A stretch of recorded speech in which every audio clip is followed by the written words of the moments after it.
Dear students, welcome to the fluid mechanics class once again. In this lecture, we will study about cohesion and adhesion, surface tension and capillarity. You all might see many examples of cohesion and adhesion in your daily life.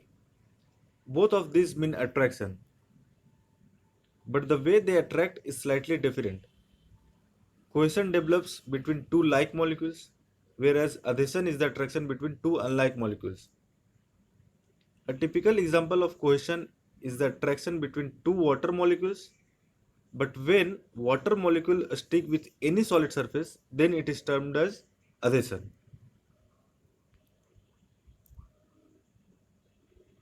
It is often seen that some liquids wet the surface while some liquids do not. The reason behind this is the cohesion and adhesion. If adhesion force is very much greater than cohesion force, then the liquid is termed as wetting liquid, like in the case of water glass interface. And if cohesion force is very much greater than adhesion force, then the liquid is termed as non-wetting liquid like mercury glass interface. Wetting and non-wetting liquid can also be categorized on the basis of contact angle. If the value of contact angle is less than 90 degree, then it is termed as wetting liquid, and if the contact angle is more than 90 degree, then it will not wet the solid surface and is categorized as non-wetting liquid.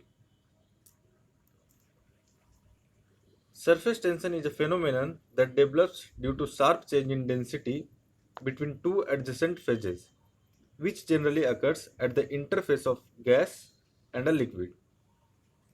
Each molecule on the free surface of liquid is pulled by the adjacent molecules, due to which a tensile force is developed among the molecules, and the free surface act as a stretched elastic film.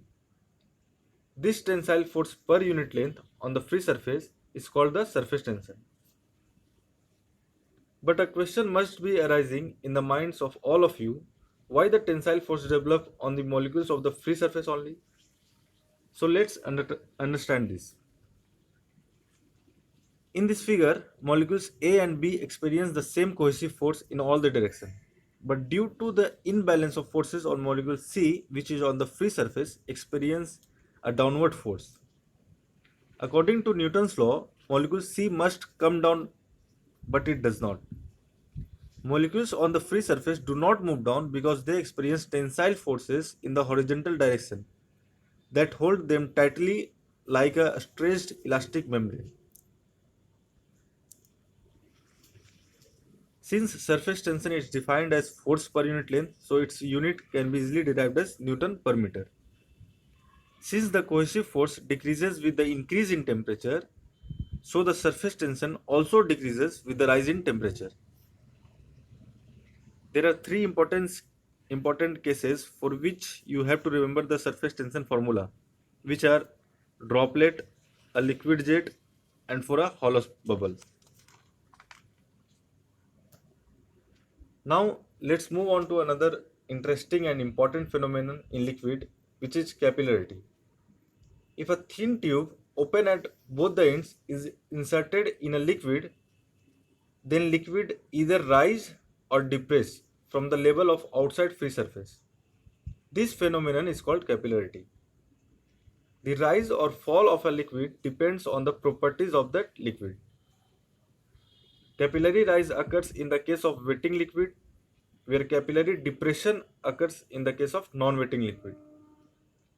If theta c is the contact angle between liquid and solid, d is inserted thin tube diameter, then capillary rise or depression h is determined by equating all the forces in the vertical direction, which gives h is equal to 4 sigma cos theta c divided by rho g d. This is the derivation of this formula.